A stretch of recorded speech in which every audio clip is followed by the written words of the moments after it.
Hello and welcome to the radiotimes.com Doctor Who review/preview. My name's Hugh. I'm Sarah. And I said preview, but it's a recap. Yeah. And this week we're talking about Demons of the Punjab, which is not a preview because it's already been on TV. Yeah. You've already seen it. We've seen it. It's a review.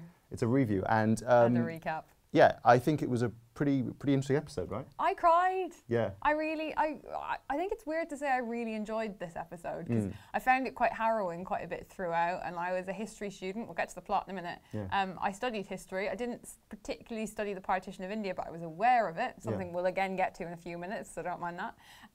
But it just moved me quite a lot, and I kind of was at the end and just like, oh. Yeah, I think it's definitely one of the more moving episodes this year, and there's been a few.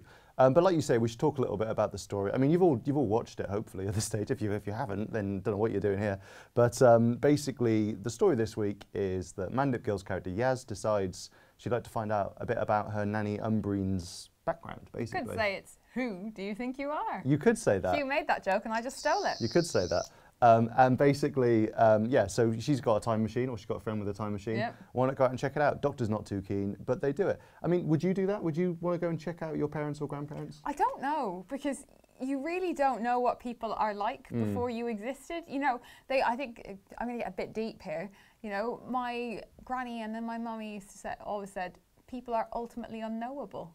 You know, so you don't really know what's going on in another person. So would you be tempted? I don't know. I'm not sure I could handle a world in which my family didn't know and utterly adore me, to be perfectly honest. I enjoyed the attention too much. Yeah, I mean, I think that's a really good point. It's something that's made in the episode by Graham to Yaz at one point, isn't it? That, you know, your nan Umbrine isn't your nan Umbrine. No, they're not. They aren't the person you know them as. And they're not going to react to you in the way you expect them to. Exactly. And I can imagine, like I'm being really quite literal here, as if this was ever going to be a possibility. I can imagine my mother looking at me and going, really? you know what I mean? That's funny. Like, and that would be hard to take. I think it would be really hard. You know, my parents thought I was going to be a rugby player when I was a baby because I was a really big baby, and that went well off.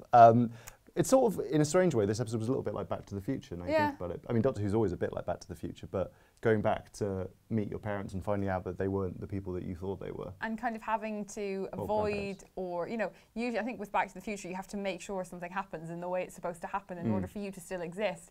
And there's a lot of that in this episode as well, particularly a poignant moment that Yaz has to, like, stand by and let happen in order for her to exist. So... There's a pretty big part of this episode we haven't said, though, which is the historical period it takes place in. So the episode mostly takes place during the 1947 Partition of India, which is a really interesting historical period, quite a tragic historical period, which basically the kind of, I don't know, headline is the creation of Pakistan in India, which meant that the British government at the time rather crudely drew up some borders which maps. They sort of admitted afterwards that they hadn't had enough time and the maps were outdated.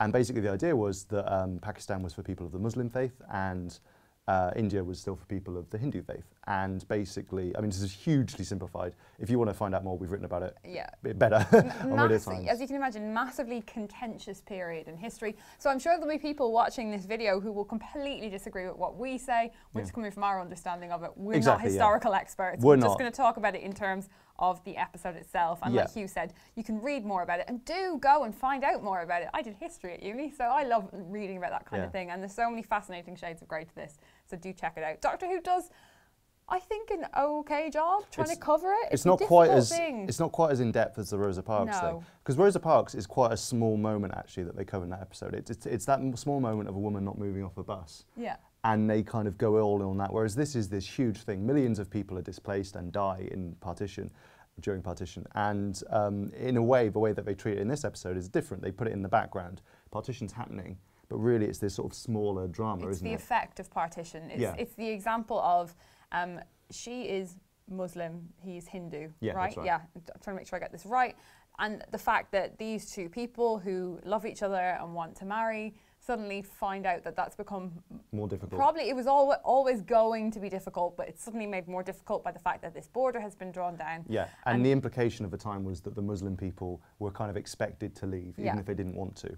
And then some people didn't want to, and it became quite violent, I think. Yeah, and... Again, really simplified, sorry. So simplified, but the effect that little story has in giving us an impression of what this meant for people. I mean, we are the least qualified people to talk about We've said this about 6 times. So white Europeans, you know, middle-class people. But I think we can kind of get some sort of appreciation of it. Yeah, you know? And I think it's interesting because the episode's writer, Vinay Patel, came to Doctor Who saying, I want to write this episode. Chris Chibnall, who's the Doctor Who boss, had wanted someone to write about this. But it's a period of history that you might not know much about. I only learned about it a few years ago because they did a film about it with Hugh Bonneville in. Yeah. And I was like, I'd never heard of it until about 2 or 3 years ago. And a lot of people might not have heard of it before this episode. And it harks back to what we had with Rosa a little bit, where Doctor Who was fulfilling that mission it kind of set out to fulfill in the 1960s, which was to provide education alongside drama. And to be honest, for me, I know a lot of people won't agree with this, I do find the best episodes are the historical episodes. Totally, I get that. I just feel this, probably because I love history so much, there's a really interesting extra layer added to it because of that.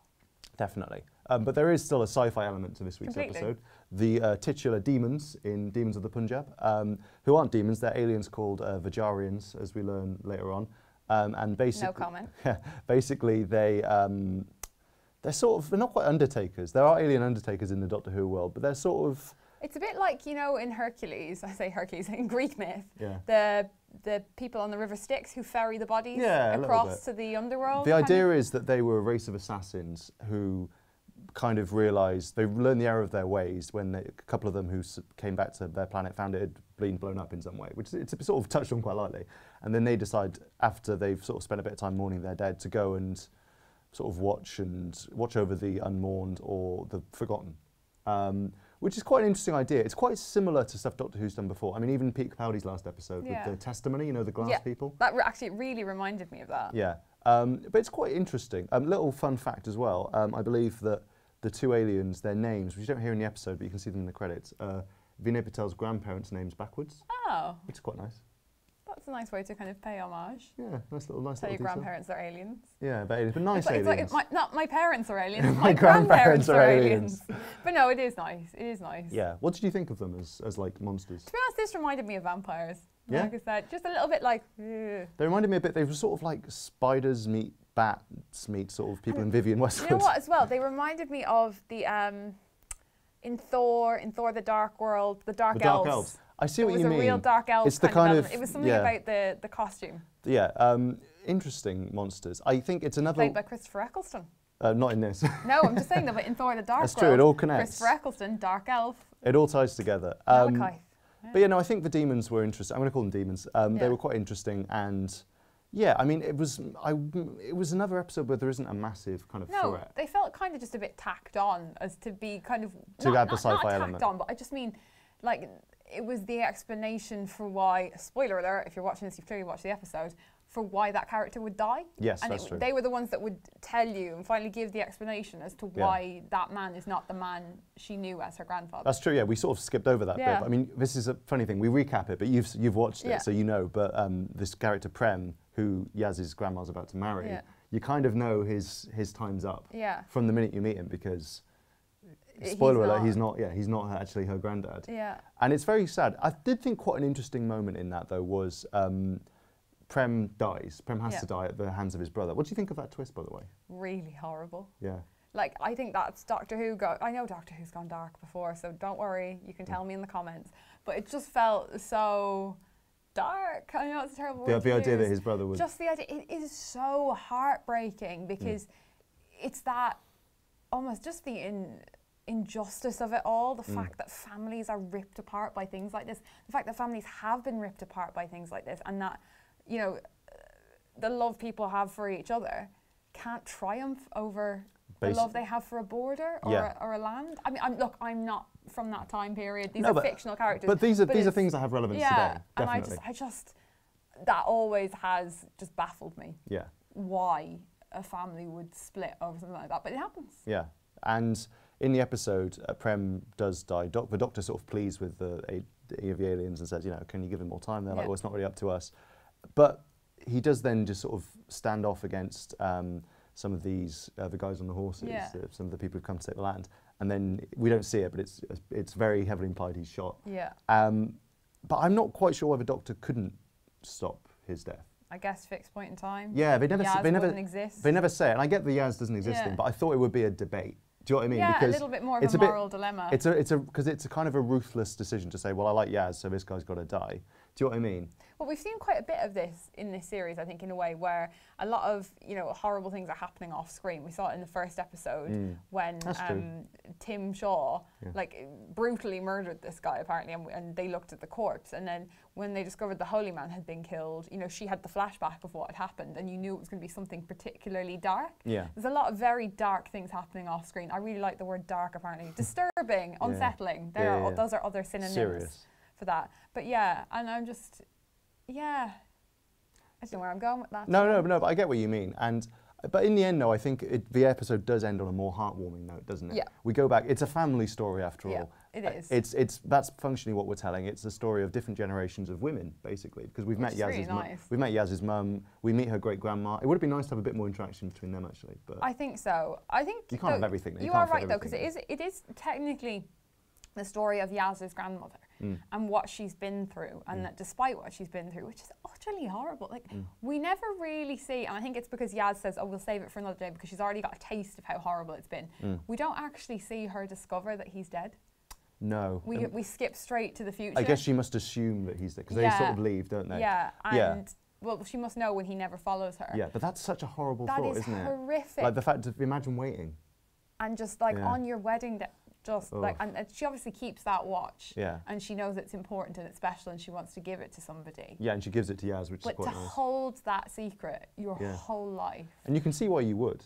Yeah, because you don't, because if you've got to marry this other person and then move across the world, you might not want to think about the pain. It is great, and you do see Yaz kind of ask her that question, like, are you sure you were happy? Are you sure it was okay? And it is great to know that she can be happy and that she can be okay. I really like that as well. The episode ends on this sort of unequivocal declaration of love between the grandma and the granddaughter, and that's the way it ends. Like it's not a big flashbang moment. No. It's like a quiet moment back in Sheffield with that really lovely the cover, the kind of they did rearrangement of the theme. Yeah, they rearranged the theme tune to be I'd say kind of more traditionally Indian musics and singing styles. I don't really know though. Apologies for our lack of cultural terminology. Yeah, sorry. But yeah, I mean, so what's your take on the episode as a whole? You know, any criticisms? Do you know what? It just moved me. Yeah. It really moved me, and because of that, I mean, did I think the monsters were the greatest?